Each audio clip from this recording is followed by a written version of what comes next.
Olá, turma, tudo bem? Bora lá para nossa leitura. Mais um dia, mais uma semana começando, né? E a gente vai seguir aqui com a nossa leitura. Nós estamos num período bem trágico da monarquia de Israel e de Judá. E a gente tem nesse contexto, então, um dos profetas que é conhecido como um dos maiores profetas do Antigo Testamento, que é Isaías. Então, hoje a gente começa o livro do profeta Isaías. E hoje a gente vai nesse primeiro dia dessa semana, segunda-feira, do capítulo 1 ao capítulo 4 de Isaías. Então vamos seguir aqui com a nossa leitura? Isaías capítulo 1 diz assim: visão que Isaías, filho de Amós, teve a respeito de Judá e Jerusalém durante os reinados de Uzias, Jotão, Acás e Ezequias, reis de Judá.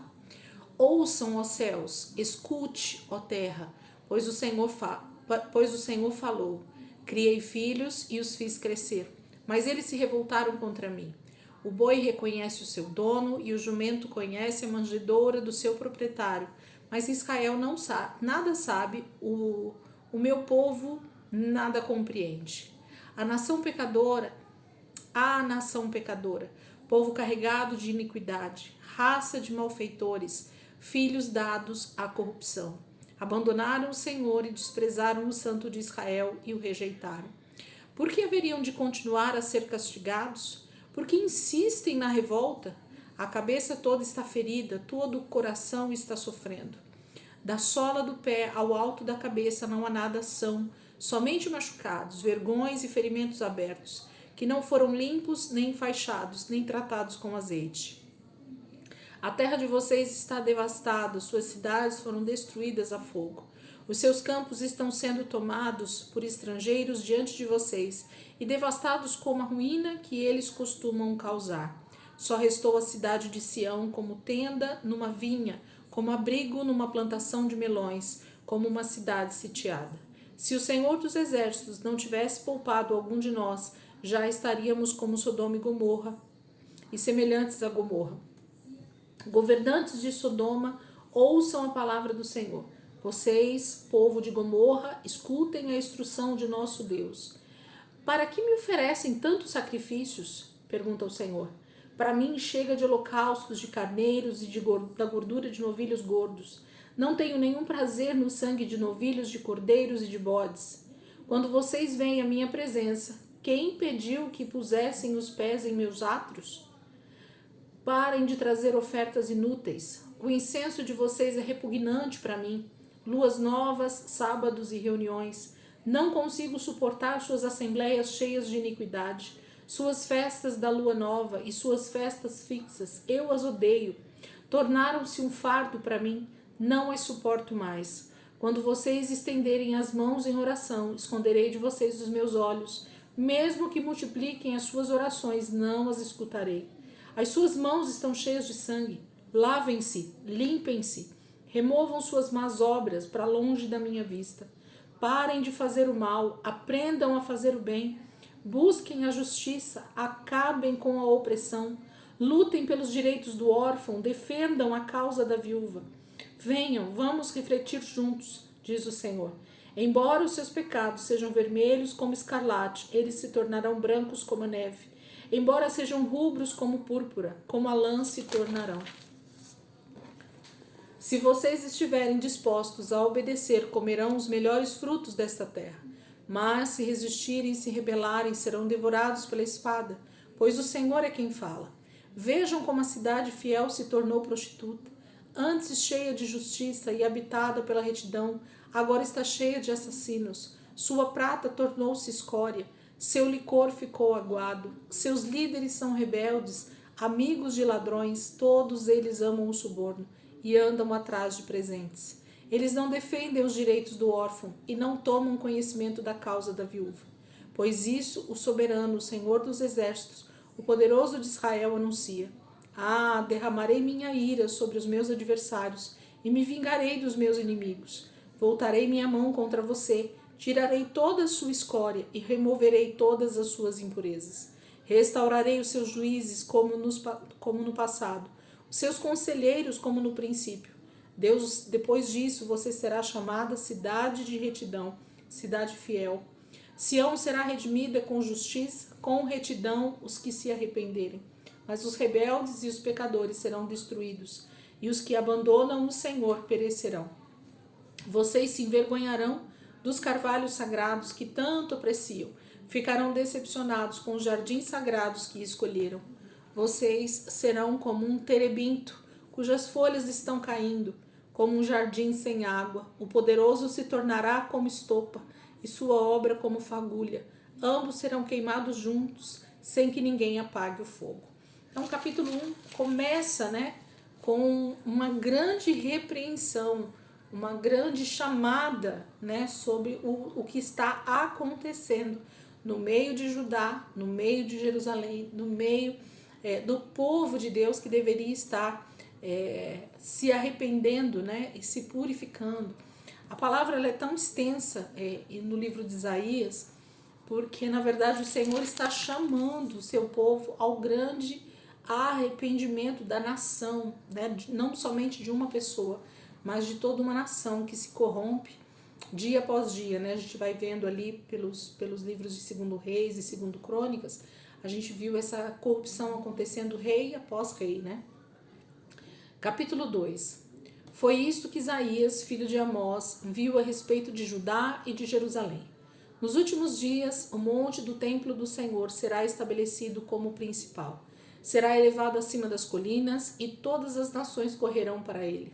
Virão muitos povos e dirão: venham, subamos ao monte do Senhor, ao templo do Deus de Jacó, para que ele nos ensine os seus caminhos, e assim andemos em suas veredas.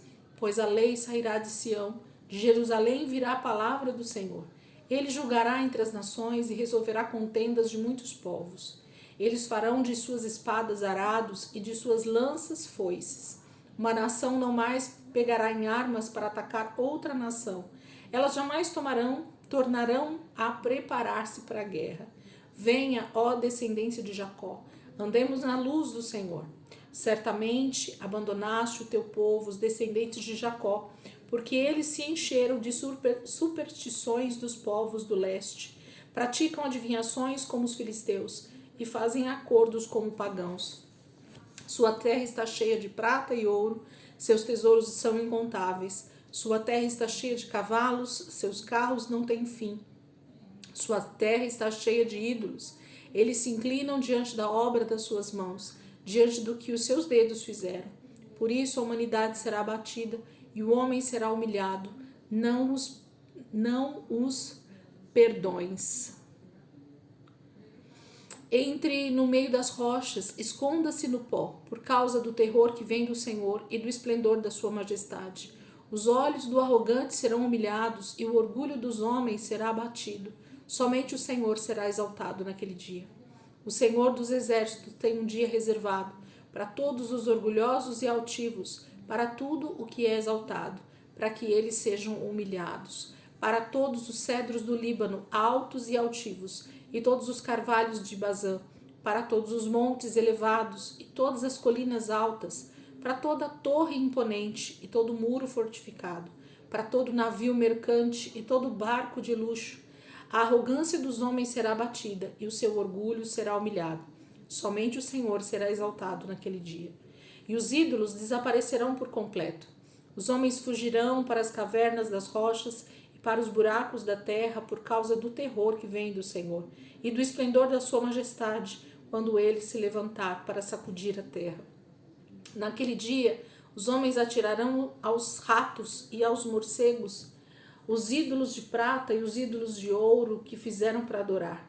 Fugirão para as cavernas das rochas e para as brechas dos penhascos por causa do terror que vem do Senhor e do esplendor da sua majestade, quando ele se levantar para sacudir a terra. Parem de confiar no homem, cuja vida não passa de um sopro em suas narinas. Que valor ele tem? Então, capítulo 2 fala de uma promessa, Ele está falando de um dia que será um dia que somente o Senhor será exaltado. Em 2 momentos ele cita esse mesmo texto. Somente o Senhor será exaltado naquele dia. E aí fala de muito terror e ao mesmo tempo grande majestade. Porque o dia da volta de Jesus, que é essa grande profecia aqui, Será um dia terrível e ao mesmo tempo glorioso. Terrível para aqueles que se perdem e glorioso para aqueles que se santificaram, né? Então a gente tem uma grande promessa aqui acontecendo para o dia do Senhor, a palavra vai falar, né? Que é a volta de Jesus. Capítulo 3. Vejam, o soberano Senhor dos exércitos logo irá retirar de Jerusalém e de Judá todo o seu sustento, tanto o suprimento de comida como o suprimento de água, e também o herói e o guerreiro, o juiz e o profeta, o adivinho e a autoridade, o capitão e o nobre, o conselheiro, o conhecedor de magia e o perito em maldições. Porém, jovens no governo e irresponsáveis dominarão. O povo oprimirá a si mesmo, homem contra homem, cada um contra o seu próximo. O jovem se levantará contra o idoso, o desprezível contra o nobre. Um homem agarrará seu irmão, um da família de seu pai, e lhe dirá: você pelo menos tem um manto, seja o nosso governante, assuma o poder sobre este monte de ruínas. Mas naquele dia ele exclamará: não tenho remédios, não há comida nem roupa em minha casa, não me nomeiem governantes do povo. Jerusalém está em ruínas e o povo de Judá está caído. Suas palavras e suas ações são contra o Senhor, desafiando a sua presença gloriosa. O jeito como olham testifica contra eles. Eles mostram seu pecado como Sodoma, sem nada a esconder. Ai deles, pois trouxeram desgraça sobre si mesmos. Digam aos justos que tudo lhes irá bem, pois comerão do fruto de suas ações. Mas, ai dos ímpios, tudo lhes irá mal, terão a retribuição pelo que fizeram as suas mãos. Meu povo é oprimido por uma criança, mulheres dominam sobre ele. Meu povo e seus guias o enganam e os desviam do caminho. O Senhor toma o seu lugar no tribunal, levanta-se para julgar os povos. O Senhor entra em juízo contra as autoridades e contra os líderes do seu povo. Vocês arruinaram a vinha e o que foi roubado dos necessitados está nas suas casas. Que pretendem vocês ao esmagarem o meu povo e ao moerem os rostos dos necessitados? Quem pergunta é o Senhor dos exércitos. O Senhor diz: por causa da arrogância das mulheres de Sião, que caminham de cabeça erguida, flertando com os olhos, desfilando com os passos curtos, com enfeites tinindo em seus calcanhares, o Senhor apará a cabeça das mulheres de Sião, o Senhor porá a descoberto as suas vergonhas. Naquele dia, o Senhor arrancará os enfeites delas, as pulseiras, as testeiras e os colares, os pendentes, os braceletes e os véus, os enfeites de cabeça, as correntinhas de tornozelo, os cintos, os talismãs e os amuletos, os anéis e os enfeites para o nariz, as roupas caras, as capas, as mantilhas e as bolsas, os espelhos, as roupas de linho, as tiaras e os xales. Em vez de perfume haverá mau cheiro, em vez de cintos, corda, em vez de belos penteados, calvície, em vez de roupas finas, vestes de lamento, em vez de beleza, cicatrizes. Seus homens cairão ao fio da espada, seus guerreiros morrerão no combate. As portas de Sião se lamentarão e prantearão por causa disso, e sem nada a cidade se assentará no chão. Então o capítulo 3 está falando sobre esse juízo, né, do próprio Senhor, julgamento de Judá e Jerusalém. Ele fala que o seu povo está perecendo por causa do que eles mesmos têm feito, né? E o Senhor vai tirar de perto deles todas as pessoas que poderiam, de alguma maneira, fazê-los voltar atrás, né?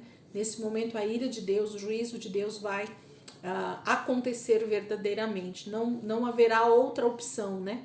O tempo da graça vai se retirar e então o juízo de Deus vai vir. Capítulo 4. Naquele dia, 7 mulheres agarrarão um homem e lhe dirão: nós mesmas providenciaremos nossa comida e nossas roupas. Apenas case-se conosco e livre-nos da vergonha de sermos solteiras. Naquele dia, o renovo do Senhor será belo e glorioso, e o fruto da terra será o orgulho e a glória dos sobreviventes de Israel. Os que forem deixados em Sião e ficarem em Jerusalém serão chamados santos, todos os inscritos para viverem em Jerusalém. Quando o Senhor tiver lavado a impureza das mulheres de Sião e tiver limpado por meio de um espírito de julgamento e de um espírito de fogo, o sangue derramado em Jerusalém. O Senhor criará sobre todo o monte Sião, e sobre aqueles que se reunirem ali uma nuvem de dia e um clarão de noite, de fogo de noite. A glória tudo cobrirá, e será um abrigo e sombra para o calor do dia, refúgio e esconderijo contra a tempestade e a chuva. Capítulo 4 fala tanto do renovo do Senhor, de como Deus vai trazer um renovo sobre Sião, né, sobre Jerusalém naquele dia. Então ele faz uma promessa. E o início do versículo fala sobre as mulheres, né, buscarem casamentos, tirar a vergonha, né, ter um marido. Está falando a respeito da honra de uma mulher ter um marido, né, de como naquele dia vai ser triste, porque elas não terão essa honra para cumprir, né? Não haverá homens na terra de Israel, de Judá e Jerusalém por causa do julgamento do Senhor. Isso tudo fala de um tempo específico que realmente está por vir. Isaías está profetizando a respeito de acontecimentos futuros, que vai acontecer, não demora muito, e o juízo de Deus realmente vai vir sobre Judá e Jerusalém com o exílio para a Babilônia, né? A gente vai ver isso ao longo dos textos.